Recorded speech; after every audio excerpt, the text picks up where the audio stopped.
Welcome to TV20 News. I'm Dan Monroe. And I'm Kiera Cotton. Thank you so much for joining us this week. You know, Kiera, it's cold out there. How are you dealing with these frigid temperatures? Listen, I'm a native Clevelander, and it doesn't get any easier. Never does. But this is the warmest half hour in television right here. And let's take a look at what's coming up on TV20 News. Families need to accept the choice of the merged school or choose another school, and the priority is given to those families who are most impacted by this change. The deadline is approaching for Cleveland Metropolitan School District families to enroll their students in school. We'll explain what parents need to be aware of during the school consolidation process. TV20 Cleveland kicks off Black History Month, reflecting on the past and celebrating our city's ongoing Black excellence. She's recognized as the first African-American woman to run a major mainstream magazine in the U.S. Now she's marking another milestone, her debut novel. Amy Du Bois Barnett visits Cleveland as a part of her book release tour. From politics and civil rights to culture and the arts, Cleveland has long been at the forefront of Black leadership. This month, TV20 marks the beginning of Black History Month, looking back and honoring the role our city continues to play in Black excellence. Black Clevelanders have played an important role in Black history across the nation. During the 20th century, Cleveland's Black population grew significantly as African Americans left the South and migrated to northern cities. During this time, many Black Clevelanders engaged in the fight for civil rights. From the 1940s to the 1970s, African Americans in the city fought for the integration of schools, more investment in impoverished neighborhoods, and for the end to discrimination in jobs and businesses. The city was also a trailblazer in the national push for Black political representation. In 1967, Carl Stokes was elected mayor, making him the first Black person to lead a major U.S. city.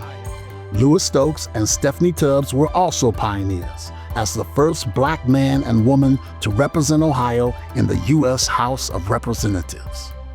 Beyond political involvement and activism, Cleveland's Black residents have contributed to the character and pride of the city in all areas, including sports and the arts. Founded in 1915, Karamu House is the home to the oldest Black theater production company in the country and has debuted the works of many important Black artists, including the famous poet and playwright Langston Hughes. On the sports field, Jesse Owens began his athletic career at East Technical High School before going on to win 4 gold medals at the 1936 Olympics in Berlin. And in 1945, the Cleveland Buckeyes won the Negro League World Series and became the best paid Black team in the country. These are, of course, only some of the stories of Black Clevelanders striving for greatness and making a difference nationwide. Keep watching TV20 throughout February and, of course, year-round for even more stories. And be sure to follow TV20 on Instagram for ways to celebrate Black History Month around Cleveland. 10 years ago, a 37-year-old Cleveland woman died in police custody after her family called 911 during a mental health crisis. Since then, legislation was pushed to change responses to mental health crises in Cleveland. Richard Stewart explains what Tanisha's Law aims to do and how it will be implemented.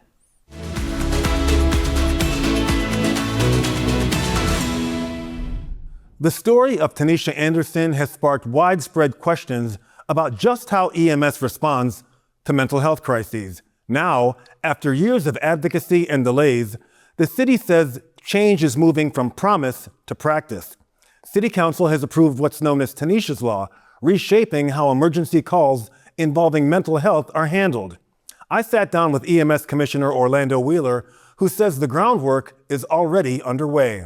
Where do we stand on Tanisha's Law today? Well, today, City Council recently approved the ordinance for Tanisha's Law, and we are ready to jump in. We are committed. This is something that I've been passionate about and working on in the background since 2023. And now, since this ordinance has passed, we are ready to make sure that Clevelanders are receiving the care and the interventions that they need. Well, we are currently, all of my management, including mental management and Our dispatchers and dispatch sergeants have all had a version of crisis intervention training. Other cities like Denver, Colorado, and Eugene, Oregon have had some success implementing similar laws.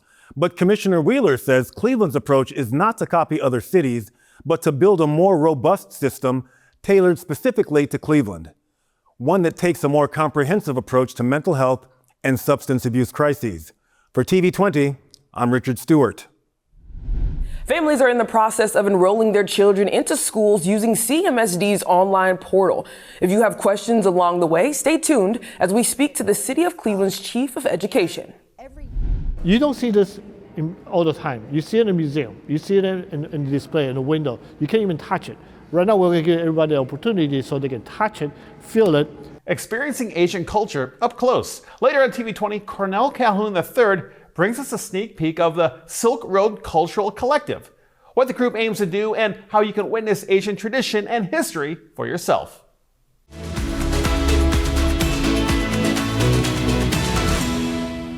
We are Cleveland. We are Cleveland. We are Cleveland. We are Cleveland. We are Cleveland. We are Cleveland. We are Cleveland. We are Cleveland. We are Cleveland. We are Cleveland and proud of it.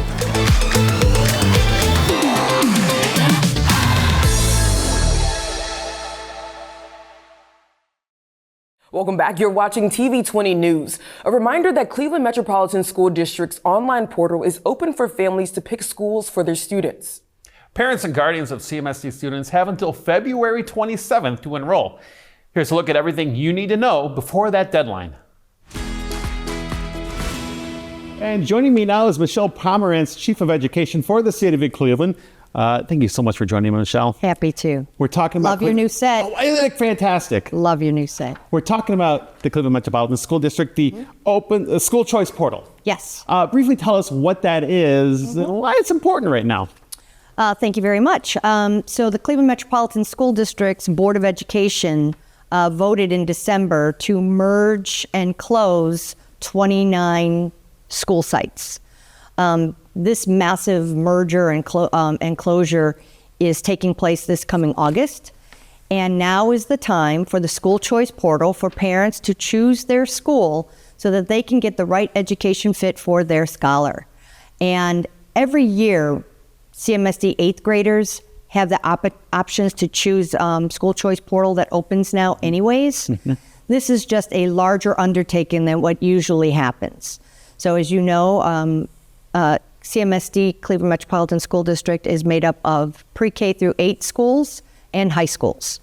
This year, all the 8th graders that have to choose a high school are choosing their school during this open portal period, as well as the 20 schools who are moving out of their building this year. So I'm happy to talk about who has to choose, how easy it is to choose, and anything else you want to talk about to help make this easy for families. Well, let's go into this, but I think it's important to say that there is a cutoff date for getting on this portal. Yes. When's that cutoff date? February 27th. Okay. So the portal opened up on January 5th. Okay. It regularly opens up in January for 8th graders to choose their schools. And right now the priority is for those 20 buildings whose students are leaving the buildings to accept the choice that they're being given to their new merged school. Okay. CMSD is a choice school district. So if a student wants to go to a school that is not just their neighborhood school, not saying it's just like it's better or worse. If a parent wants to choose their child's school, they have options to do so throughout the school year. But for this slim period of time, January 5th through February 27th, families need to accept the choice of the merged school or choose another school. And the priority is given to those families who are most impacted by this change. Okay. Well, how can families get to this portal and how easy is it to navigate? What I've seen through a YouTube channel, choosecmsd.org, which is the Cleveland Metropolitan School District website. It's very easy. You need to know your student's ID number, and you can create an account, log on. It's 3 clicks, I think. You choose your school, you accept the seat that is saved for you at the school that was planned out for the mergers, or you look through the portal and look through other school choices and make another selection. Okay, and once you get that locked in, You're good to go. okay, can you make changes if you need to? Yes. Awesome. But not during the enrollment time frame. And there's a space on the website that says you can make 3 choices. I believe it's 3 choices. And that way your first choice, your second choice, your third choice. So for example, out of the 20 schools that are no longer going to be schools next year, 5 of them are high schools and 15 are K-8. So let's say Charles Mooney. Charles Mooney School will no longer be a school next year. So the students who are at Charles Mooney have been given a seat at Denison Elementary. So the family of the kids at Denison Elementary, they don't have to do anything. They were at Denison, they'll continue to be at Denison next year unless they want to make a change. I see. The children at Mooney who are leaving their building to go to Denison can have to make a choice and accept that seat. Because with that seat acceptance also comes opportunities for more transportation that the district is trying to provide for those families impacted by this massive change. And also it helps predict who are going to be the staff at the School of Denison next school year. Dr. Morgan was very clear, the CEO of Cleveland Schools, not to disrupt families too much. So while we're closing, and merging schools, the goal is to have the staff move with their students. So any changes that are taking place have the opportunity for the students to see their familiar faces, their teachers, their coaches, and have the staff move with them. Perfect. But if the students at Charles Mooney don't select Denison, the school budgets and the staffings will be modified. So enrollment drives staffing. Every school building, a school classroom is, between 25, 28 kids. And for every 25 to 28 kids, you get an FTE or a teacher.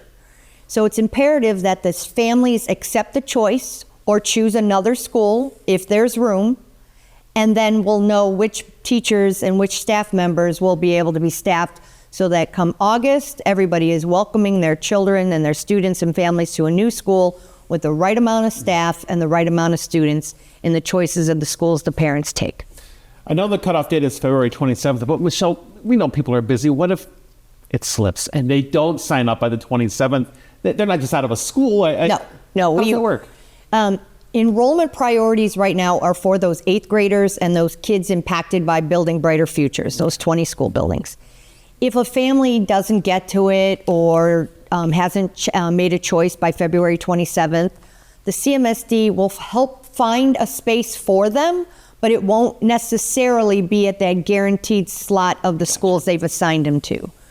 So like I said, Charles Mooney is moving over to Denison. Adelaide Stevenson is moving over to Whitney Young. If a family at Adelaide Stevenson says, my cousin goes to Whitney Young and I don't want the kids to be together because sometimes they fight, I would prefer to choose Kenneth Clement Boys Leadership Academy or Michael R. White Montessori. They can make that choice in the portal now as well. Okay. So things will get sorted and kind of like adjusted a little bit later in the spring. But it's imperative that families make their first choice now to get their first choice. And because families are coming into Cleveland all the time and because kids are getting ready to pick kindergarten and preschool, there's still time to make choices for those students as well.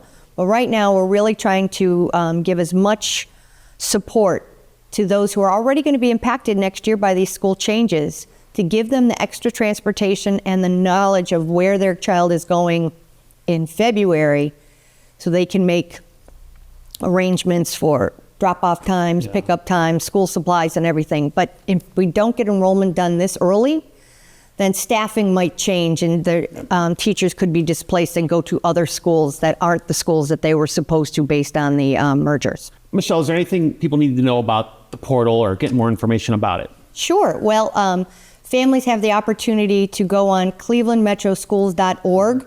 It's a whole website, including YouTube videos to show families how to navigate the portal.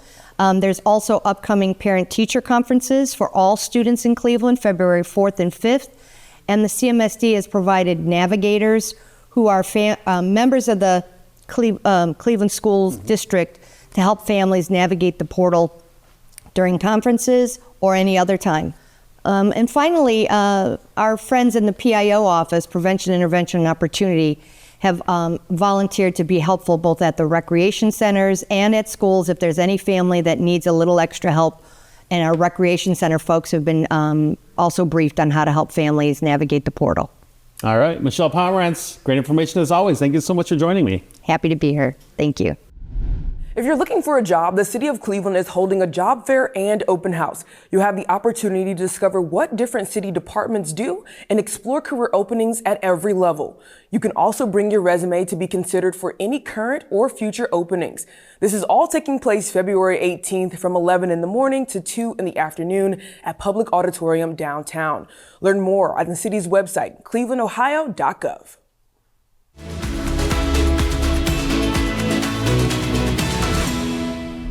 And while on the topic of jobs with the city, I'm now joined by Bruce Campbell, Cleveland Animal Care and Control Division Manager. Welcome, Bruce. Thank you. Thanks for having us. Bruce, I understand that there's a job available out there. There's a few, but yes, we have one that's really integral to our operation there at the kennel. Mm-hmm. What job is that? That is a veterinarian in charge of our spay and neuter clinic. We have a medical clinic within the kennel where we provide medical care for, we hover around 130 dogs daily.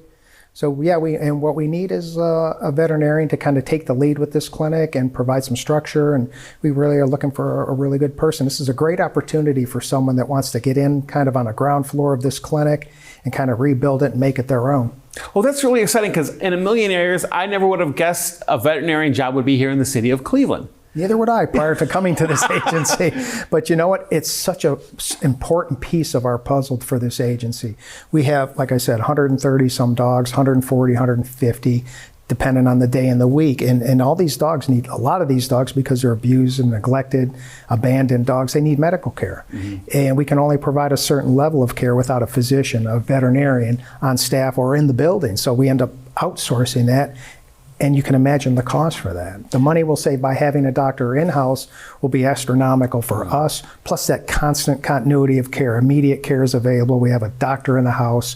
They can do spay and neuter surgeries, tend to the dogs that have injuries or dogs that may have been hit by a car. So it is really a very important piece to the puzzle for animal control.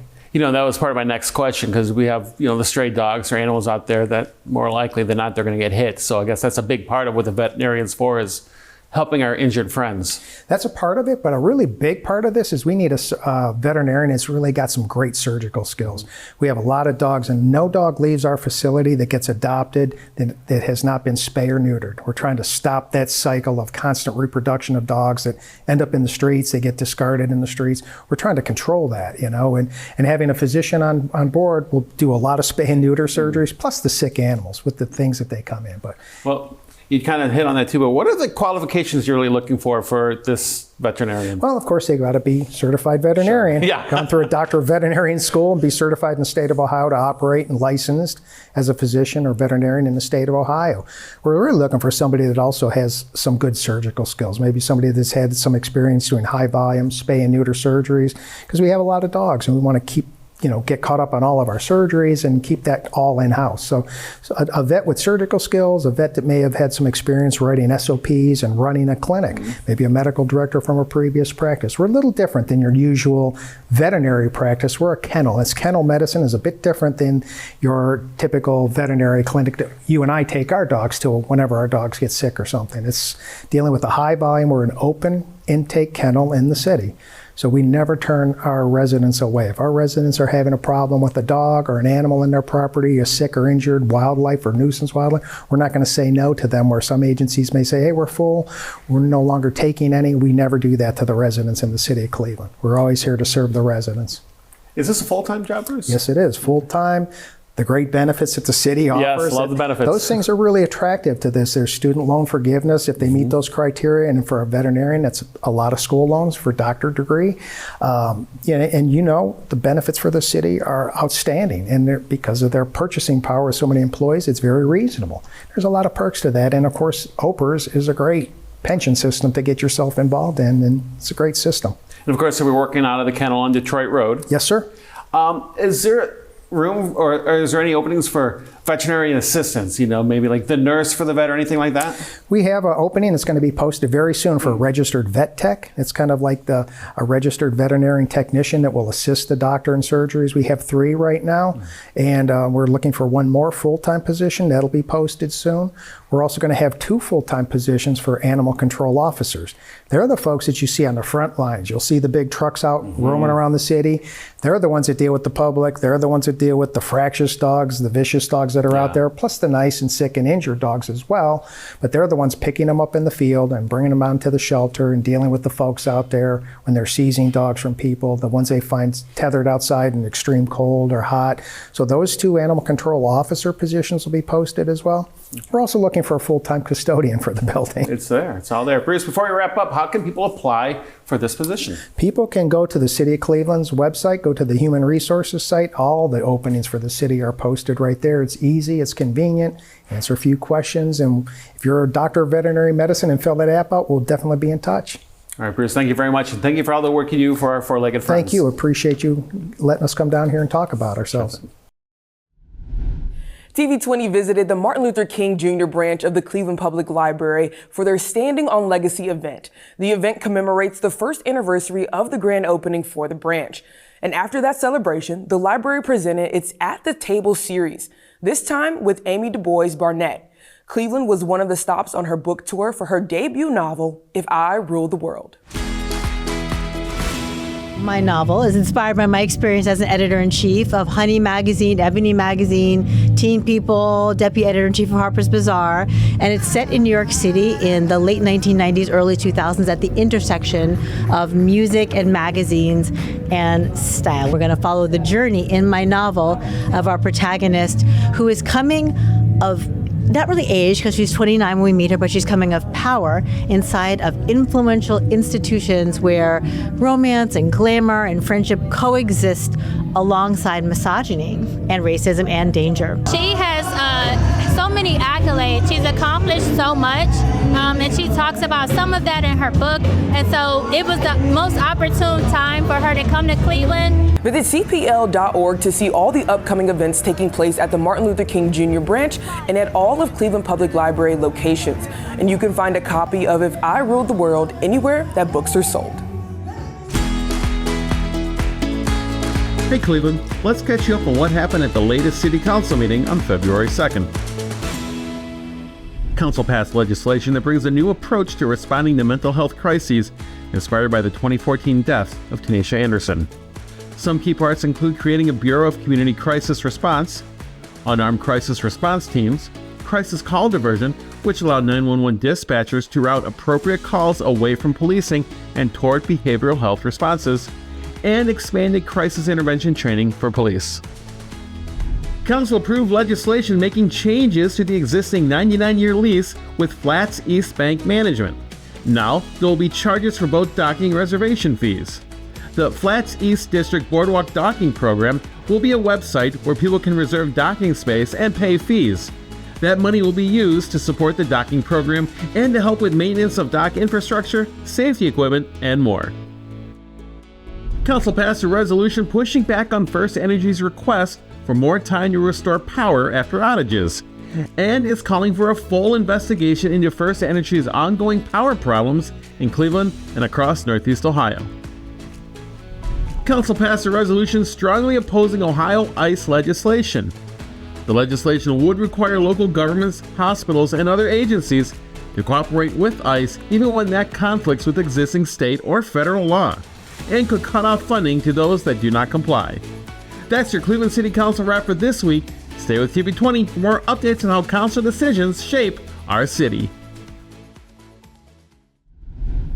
Coming up later on TV20, I visit the Greater Cleveland Food Bank's Community Resource Center to cook up a tasty meal. I also learn about one of the center's partners that offers brand new shoes and clothes for kids to feel confident when they head to school.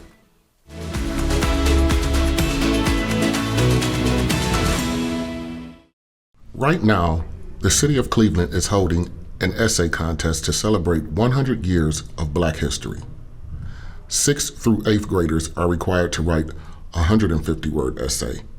High schoolers, 9th through 12th, are required to write a 250-word essay. To learn more, check with your child's school. All submissions must be entered by February 13th. Welcome back. Now to a story of second chances here in Cleveland. Talib Abdul Qadir is a husband and father who's turning personal pain into purpose after his recent release from serving 20 years in prison. Now, his story is reaching a global audience as part of a Netflix docuseries. It tells the story that led to his incarceration after a bar fight turned deadly. It's a case where Talib has always claimed he was only defending his sister. Now, he says he's looking forward, volunteering on local boards and starting a spoken word poetry event, all so others can learn from his experience. I sat down with Talib to learn more. And joining me now is Talib Abdul Qadir. Talib, thank you so much for joining me today. Thank you. You know, when you were released in May 2025, how did everything change for you and how did you get back doing things for the community? Things didn't quite change immediately. It was a transition. I mean, it still is a transition. It's a transition I'm going through, but thanks to my beautiful wife, I've been able to make the transition pretty smoothly. You like working with youth. Talk about that. Yes. Since I was a troubled youth when I was young, I recognize in them myself.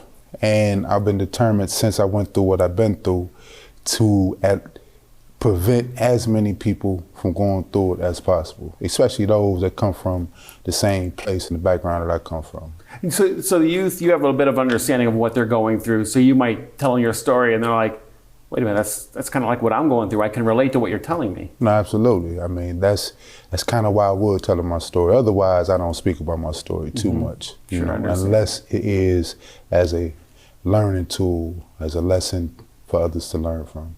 What is it you like about giving back to the community so much?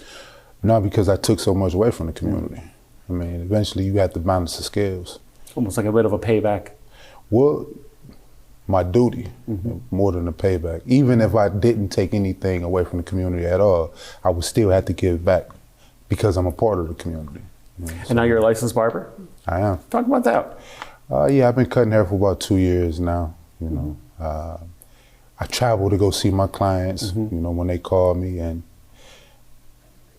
it's a living.